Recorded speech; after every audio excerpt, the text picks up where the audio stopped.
مختلف الأحداث عبر العصور في محيطهم المتوسطي والإفريقي والعالمي، لتتشكل بذلك سيرورة الدولة الجزائرية عبر التاريخ.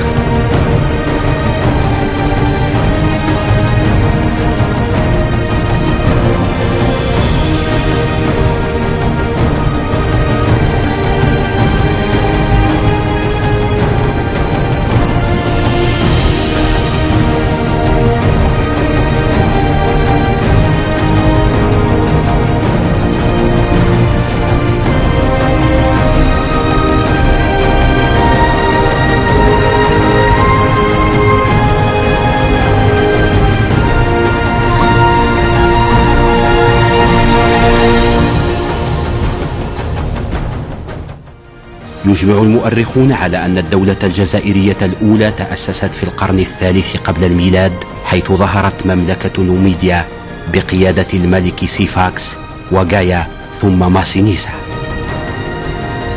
عمل سيفاكس على فرض هيبة الدولة النوميدية وتحقيق استقرارها، فجعل منها قوة عسكرية واقتصادية، وسعى إلى إقامة علاقات خارجية مع القوى العظمى. ساهم سيفاكس بعقد أول مؤتمر دولي بالمنطقة بعاصمته سيغا بمشاركة الدول العظمى آنذاك لبحث عملية السلم والأمن في حوض البحر الأبيض المتوسط. تمكن الملك ماسينيسا بفضل دهائه السياسي وحنكته العسكرية من توحيد مملكة نوميديا وإقامة دولة قوية بشمال إفريقيا عاصمتها سيرتا.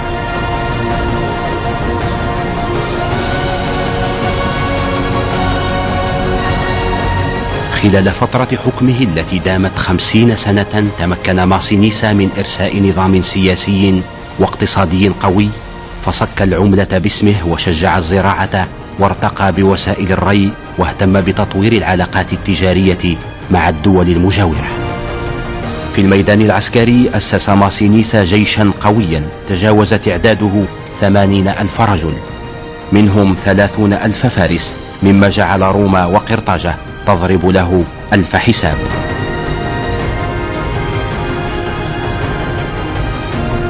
عملت روما على الحد من نفوذ حليفها السابق ماسينيسا، لوعيها بأن قيام دولة قوية في شمال إفريقيا يعني القضاء على أطماعها التوسعية، فكان الاحتلال الروماني لشمال إفريقيا. وجد الرومان مقاومات عنيفة من النوميديين، أبرزها مقاومة الملك يوغورتا الذي حارب روما وهزمها في مواقع عديدة. نجح يوغورتا في توحيد نوميديا وقيادتها لمواجهة الجيوش الرومانية التي لم تتمكن من القضاء عليه إلا بعد استعمال أسلوب الخداع والخيانة، بتواطؤ من صهره بوكوس ملك موريتانيا الذي سلمه للرومان، فسجن بروما إلى أن مات من شدة التعذيب سنة 104 قبل الميلاد. تواصلت مقاومة النوميديين للاحتلال الروماني، كما قاوموا فيما بعد الاحتلال الغندالي والبيزنطي. بعد الفتح الإسلامي لشمال إفريقيا تحولت المنطقة إلى ولاية تابعة للخلافة الإسلامية في ظل الدولة الأموية، ففي سنة 682 للميلاد أصبحت مدينة ميلا مركزا لقيادة ولاية شمال إفريقيا. كانت أرض الجزائر آنذاك بمثابة مركز لانطلاق الفتوحات الإسلامية نحو أوروبا، وقد برز من الجزائريين قادة عظماء دخلوا التاريخ، أبرزهم طارق بن زياد فاتح الأندلس. تعتبر الدولة الرسطومية أول دولة مستقلة تظهر على أرض الجزائر في العهد الإسلامي. تأسست سنة 777 للميلاد على يد عبد الرحمن بن رستم، وكانت عاصمتها تيهرت. كان لها جيش نظامي ملتزم بحماية حدودها التي شملت تقريبا الحدود الجزائرية الحالية. عرفت الدولة الرسطومية استقرارا وازدهارا في الزراعة والصناعة والتجارة، وأقامت علاقات قوية مع الدول المجاورة، خاصة الدولة الأموية بالأندلس التي عقدت معها عدة اتفاقيات. استمرت الدولة الرستمية إلى غاية سقوطها على يد الفاطميين الذين احتلوا تيهرت سنة 909 للميلاد.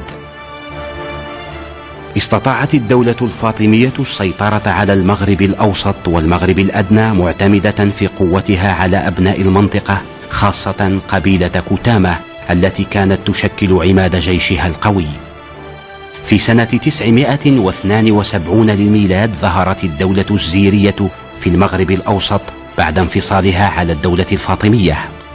اتخذ زيري بن مناد من مدينة أشير الحصينة التي أسسها بمنطقة الكاف الأخضر بولاية المدية حاليا عاصمة لدولته التي اعتمدت في قوتها على قبيلة صنهاجة التي كانت تعتبر آنذاك أكبر قبيلة جزائرية من حيث القوة والتعداد.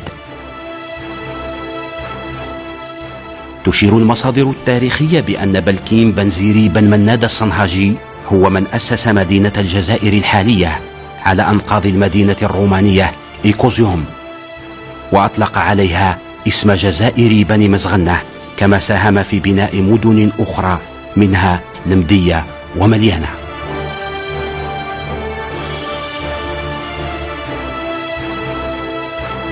سنة 1007 للميلاد ظهرت على أرض الجزائر الدولة الحمادية على يد مؤسسها حماد بن بلكين بن زيري، الذي اتخذ من قلعة بني حماد بجبل المعاضيد بولاية المسيلة حاليا عاصمة له، فكانت منارة للثقافة والعلوم وعرفت حركية اقتصادية وتجارية.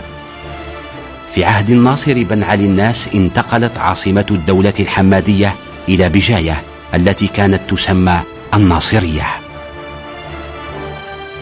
وفي هذه المرحلة ازدهرت الدولة الحمادية في مختلف الجوانب الفكرية والاقتصادية والإدارية. كان للدولة الحمادية جيش قوي يتكون من جيش بري وجيش بحري، مما مكنها من مقاومة الخطر الخارجي القادم من أوروبا، خاصة النورمانديون والصقليون والإسبان. سنة 1052 للميلاد تأسست الدولة المرابطية التي كانت مزامنة لدولة الموحدين. تمكن الموحدون من توحيد كل المغرب العربي تحت رايتهم بفضل دهاء عبد المؤمن بن علي الذي يعتبر شخصية جزائرية سياسية وعسكرية، فأسس وقاد جيشا قويا تمكن من توحيد بلاد المغرب والأندلس في دولة تركت بصماتها في سجل التاريخ. بعد سقوط الدولة الموحدية سنة 1235 للميلاد انقسمت المنطقة إلى 3 دول: الدولة الزيانية في التراب الجزائري، الدولة الحفصية في تونس، والدولة المارينية بالمغرب الأقصى. الدولة الزيانية أو دولة بني عبد الواد اتخذت من ولاية تلمسان عاصمة لها، وقد تميزت بازدهار في الحياة الفكرية والاقتصادية، فكانت منتجاتها الزراعية تصدر للخارج عن طريق الموانئ البحرية. من أبرز قادتها أبو يحيى يغمراس بن زيان، الذي كان محبا للعلم مجالسا للعلماء، فضلا عن كونه زعيما سياسيا وقائدا عسكريا ساهم في الدفاع عن دولته ضد أطماع القوى الأوروبية النصرانية. اشتدت الحملات العدوانية الإسبانية على السواحل الجزائرية، خاصة بعد سقوط غرناطة سنة 1492 للميلاد وهجرة مسلمي الأندلس إلى سواحل المغرب العربي، فاحتلت إسبانيا أغلب المدن الساحلية الجزائرية مستغلة ضعف الدولة الزيانية التي عجزت عن صد العدوان. لمواجهة الغزاة الإسبان استنجد الجزائريون بالبحارة العثمانيين الذين أعلنوا الجهاد في البحر المتوسط. حل الأخوين عروج وخير الدين بربروس بالجزائر بطلب من أعيانها، وهكذا تمكن الجزائريون بمساعدة العثمانيين من تحرير بلادهم من العدو الإسباني. في سنة 1519 بعث أعيان الجزائر بوفد إلى السلطان العثماني سليم الأول لإبلاغه هذه الرسالة التي يطلبون فيها رسميا الانضمام للدولة العثمانية لتكون لهم دعما وسندا في التصدي للتحالف المسيحي الذي استفحل في المتوسط بقيادة إسبانيا. فوافق السلطان على طلبهم وعين خير الدين حاكما لأيالة الجزائر برتبة بايلرباي. كانت الدولة الجزائرية في العهد العثماني دولة كاملة السيادة تتمتع باستقلال ذاتي، فمنذ العام 1519 للميلاد أصبحت مدينة الجزائر الحالية عاصمة للدولة تسمى دار السلطان. وقسم الإقليم الجزائري في العهد العثماني إلى 3 ولايات كبيرة تسمى كل منها بايلك، يحكمها حاكم برتبة باي. عملت الدولة الجزائرية في العهد العثماني على تعزيز أسطولها البحري باستحداث ورشات بناء السفن وصناعة المدافع لتجعل من البحرية القوة الأساسية لحماية الدولة داخليا وخارجيا. فكان الأسطول الجزائري إلى نهاية القرن 19 الميلادي هو المهيمن على غرب المتوسط، فسارعت الدول العظمى آنذاك إلى التقرب من الجزائر وطلب حمايتها. فكانت السفن الأمريكية عندما تصل إلى جبل طارق ترسل إلى البحارة الجزائريين لإعلامهم بدخول المتوسط وطلب حمايتهم من هجومات القراصنة الأوروبيين. في هذا السياق وقعت الدولة الجزائرية في تلك الفترة أكثر من 39 معاهدة مع أغلب الدول الغربية، منها بريطانيا والنمسا وإيطاليا وهولندا والدنمارك وغيرها، بغرض ضمان حماية سفنها أثناء عبورها للبحر المتوسط، وذلك مقابل أموال تدفعها تلك الدول للجزائر. ويحتفظ التاريخ للأسطول الجزائري بانتصارات باهرة على أعتى الجيوش وأقوى الأساطيل في العالم. في سنة 1541 للميلاد شنت إسبانيا حملة عسكرية على الجزائر بقيادة الملك شارلوكان إمبراطور إسبانيا وروما المقدسة، الذي استغل غياب خير الدين بربروس وأغلب الأسطول الجزائري ليقوم بحملته، فتصدت مدينة الجزائر بما بقي فيها من الأسطول الجزائري بقيادة حسن بن خير الدين، فمنيت إسبانيا بهزيمة نكراء قام على إثرها شارلوكان بإلقاء تاجه على الأرض واعتزل العرش. في سنة 1571 للميلاد كانت معركة ليبانت باليونان حاليا، حيث تشكل تحالف صليبي فاجأ الأسطول العثماني، منيت على إثرها الدولة العثمانية بأول هزيمة بحرية في تاريخها. ولولا تدخل الأسطول الجزائري بقيادة العلج علي لتمت إبادة الأسطول العثماني كلية. كانت معركة نظرين سنة 1827 للميلاد بمثابة نهاية أسطورة القوة البحرية العثمانية. ففي هذه المعركة تحطمت أغلب وحدات الأسطول الجزائري التي كانت تقاتل إلى جانب الأسطول العثماني، فاستغلت فرنسا الوضع وقامت باحتلال الجزائر بعد حصار دام 3 سنوات. منذ أن وطئت فرنسا التراب الجزائري وجدت مقاومة عنيفة ومعارك طاحنة استمات فيها الجزائريون في الدفاع عن وطنهم بكل شرف. بسقوط مدينة الجزائر المحروسة، هذه القلعة الشامخة التي كانت دوما رمزا للصمود، بدأت مرحلة جديدة من مراحل تاريخ الجزائر المجيد، هي مرحلة الثورات الشعبية ضد الاستعمار الفرنسي. فصنع الجزائريون أروع ملاحم التضحية والجهاد والمقاومة. في الشرق الجزائري قاد الحاج أحمد باي مقاومة شرسة بداية من مدينة قسنطينة التي لم يتمكن الفرنسيون من احتلالها إلا سنة 1837 للميلاد بعد حصار طويل ومعارك طاحنة. رغم سقوط قسنطينة واصل أحمد باي قيادة المقاومة بمساندة من قبائل الأوراس والنمامشة والزيبان وغيرها من القبائل التي واصلت الجهاد تحت لوائه. الأمير عبد القادر بن محي الدين كان زعيما سياسيا وقائدا عسكريا محنكا، فزاوج بين قيادة المؤسسة العسكرية وبناء مؤسسات سياسية واجتماعية دول وكيانات سياسية واجتماعية ضاربة بجذورها في عمق الحضارة الإنسانية. محطات تاريخية حافلة بالأمجاد والبطولات والتضحيات تعكس صمود وعبقرية الإنسان الجزائري الذي تمكن منذ القدم من ابتكار وتطوير نظم سياسية واجتماعية نابعة من تقاليده وموروثه الحضاري لتلبية حاجاته وضمان أمنه وحماية أرضه. بين العظمة والقوة أحيانا والمقاومة والتحدي أحيانا أخرى تفاعل الجزائريون وأثروا في مختلف الأحداث عبر العصور في محيطهم المتوسطي والإفريقي والعالمي، لتتشكل بذلك سيرورة الدولة الجزائرية عبر التاريخ.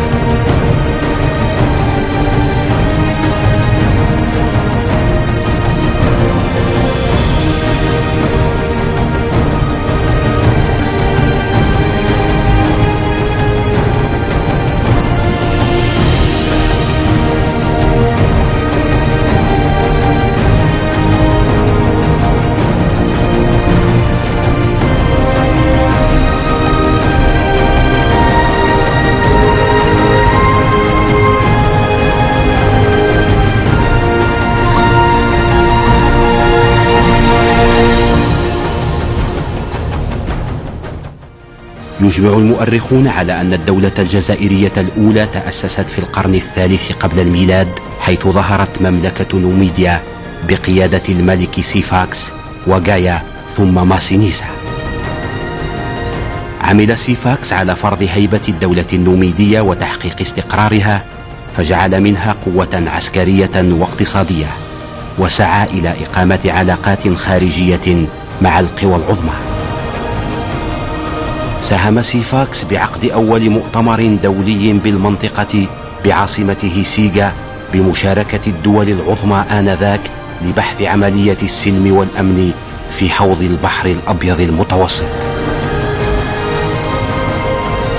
تمكن الملك ماسينيسا بفضل دهائه السياسي وحنكته العسكرية من توحيد مملكة نوميديا وإقامة دولة قوية بشمال إفريقيا عاصمتها سيرتا.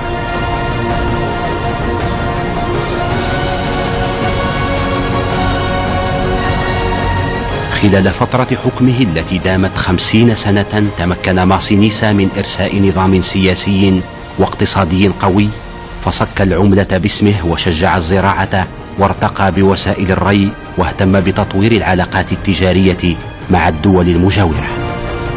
في الميدان العسكري أسس ماسينيسا جيشا قويا تجاوز تعداده 80,000 رجل، منهم 30,000 فارس، مما جعل روما وقرطاجة تضرب له 1000 حساب.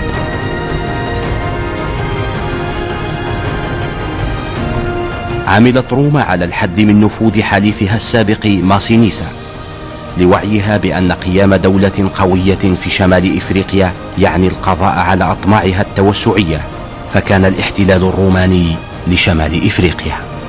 وجد الرومان مقاومات عنيفة من النوميديين، أبرزها مقاومة الملك يوغورتا الذي حارب روما وهزمها في مواقع عديدة.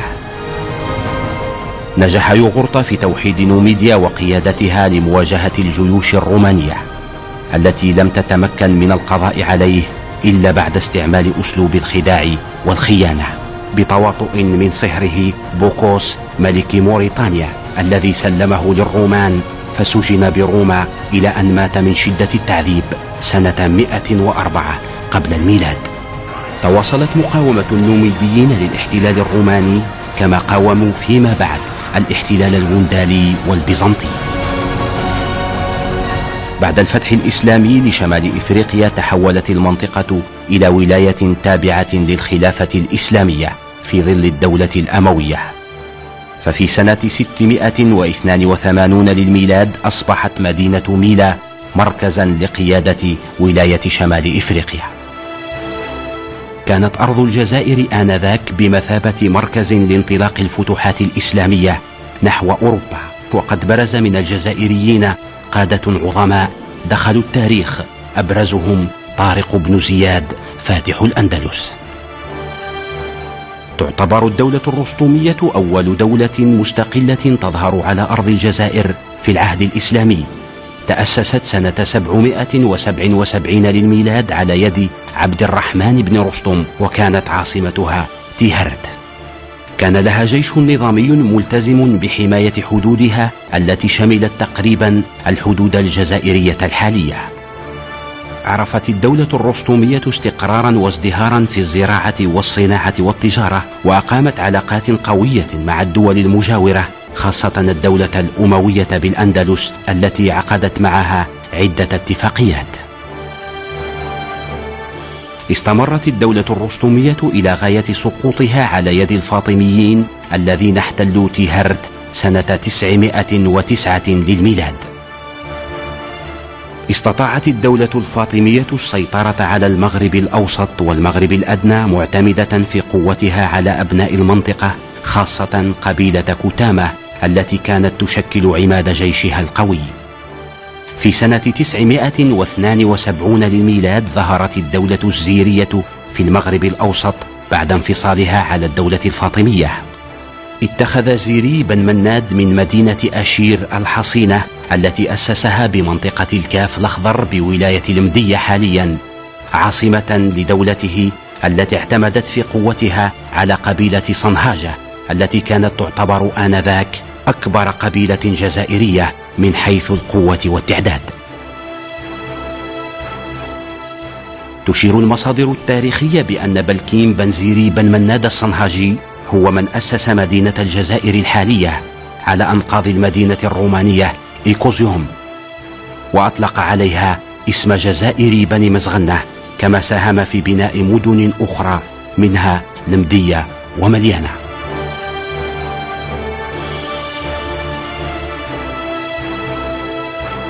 سنة 1007 للميلاد ظهرت على أرض الجزائر الدولة الحمادية على يد مؤسسها حماد بن بلكين بن زيري، الذي اتخذ من قلعة بني حماد بجبل المعاضيد بولاية المسيلة حاليا عاصمة له، فكانت منارة للثقافة والعلوم، وعرفت حركية اقتصادية وتجارية. في عهد الناصر بن علي الناس انتقلت عاصمة الدولة الحمادية إلى بجاية التي كانت تسمى الناصرية. وفي هذه المرحلة ازدهرت الدولة الحمادية في مختلف الجوانب الفكرية والاقتصادية والإدارية.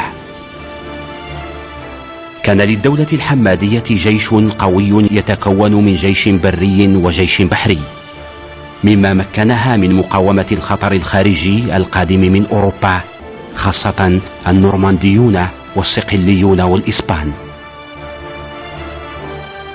سنة 1052 للميلاد تأسست الدولة المرابطية التي كانت مزامنة لدولة الموحدين.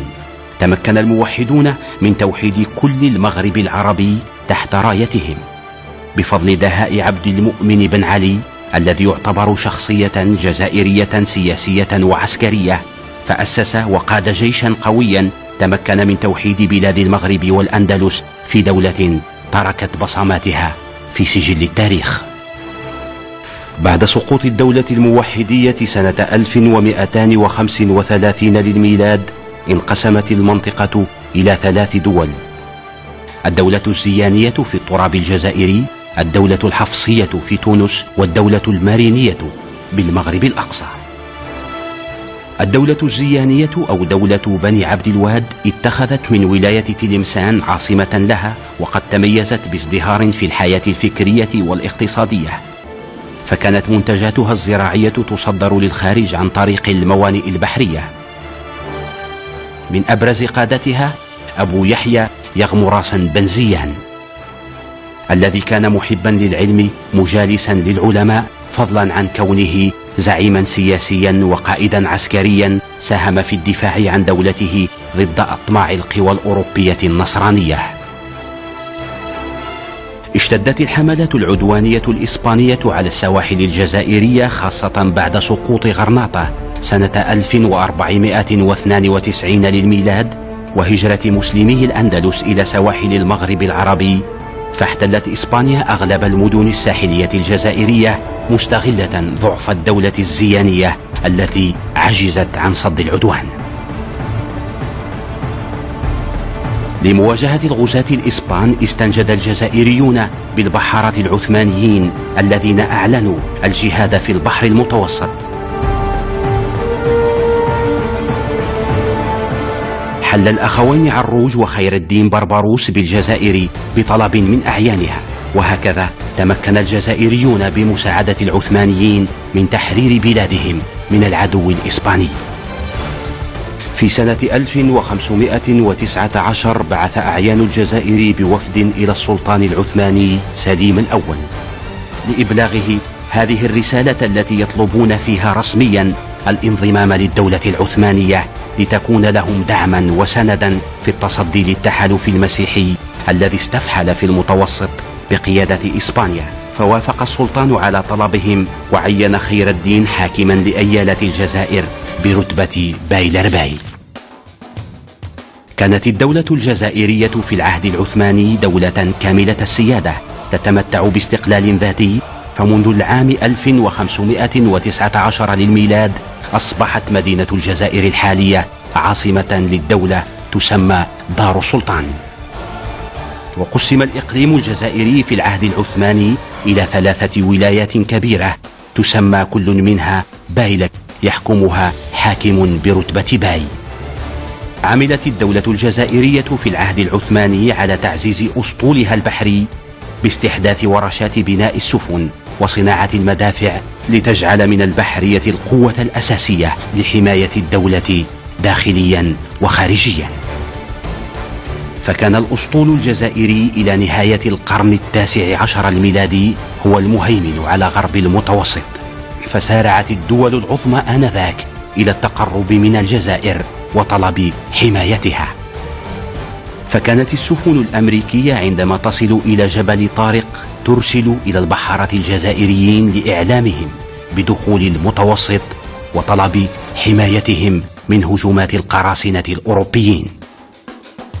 في هذا السياق وقعت الدولة الجزائرية في تلك الفترة أكثر من 39 معاهدة مع أغلب الدول الغربية منها بريطانيا والنمسا وإيطاليا وهولندا والدنمارك وغيرها، بغرض ضمان حماية سفنها أثناء عبورها للبحر المتوسط، وذلك مقابل أموال تدفعها تلك الدول للجزائر. ويحتفظ التاريخ للأسطول الجزائري بانتصارات باهرة على أعتى الجيوش وأقوى الأساطيل في العالم. في سنة 1541 للميلاد شنت إسبانيا حملة عسكرية على الجزائر بقيادة الملك شارلوكان إمبراطور إسبانيا وروما المقدسة، الذي استغل غياب خير الدين بربروس وأغلب الأسطول الجزائري ليقوم بحملته، فتصدت مدينة الجزائر بما بقي فيها من الأسطول الجزائري بقيادة حسن بن خير الدين، فمنيت إسبانيا بهزيمة نكراء قام على إثرها شارلوكان بإلقاء تاجه على الأرض واعتزل العرش. في سنة 1571 للميلاد كانت معركة ليبانت باليونان حاليا، حيث تشكل تحالف صليبي فاجأ الأسطول العثماني، منيت على إثرها الدولة العثمانية بأول هزيمة بحرية في تاريخها. ولولا تدخل الأسطول الجزائري بقيادة العلج علي لتمت إبادة الأسطول العثماني كلية. كانت معركة نظرين سنة 1827 للميلاد بمثابة نهاية أسطورة القوة البحرية العثمانية، ففي هذه المعركة تحطمت أغلب وحدات الأسطول الجزائري التي كانت تقاتل إلى جانب الأسطول العثماني فاستغلت فرنسا الوضع وقامت باحتلال الجزائر بعد حصار دام 3 سنوات. منذ أن وطئت فرنسا التراب الجزائري وجدت مقاومة عنيفة ومعارك طاحنة استمات فيها الجزائريون في الدفاع عن وطنهم بكل شرف. بسقوط مدينة الجزائر المحروسة، هذه القلعة الشامخة التي كانت دوما رمزا للصمود، بدأت مرحلة جديدة من مراحل تاريخ الجزائر المجيد، هي مرحلة الثورات الشعبية ضد الاستعمار الفرنسي. فصنع الجزائريون أروع ملاحم التضحية والجهاد والمقاومة. في الشرق الجزائري قاد الحاج أحمد باي مقاومة شرسة بداية من مدينة قسنطينة التي لم يتمكن الفرنسيون من احتلالها إلا سنة 1837 للميلاد بعد حصار طويل ومعارك طاحنة. رغم سقوط قسنطينة، واصل أحمد باي قيادة المقاومة بمساندة من قبائل الأوراس والنمامشة والزيبان وغيرها من القبائل التي واصلت الجهاد تحت لوائه. الأمير عبد القادر بن محي الدين كان زعيما سياسيا وقائدا عسكريا محنكا، فزاوج بين قيادة المؤسسة العسكرية وبناء مؤسسات سياسية واجتماعية.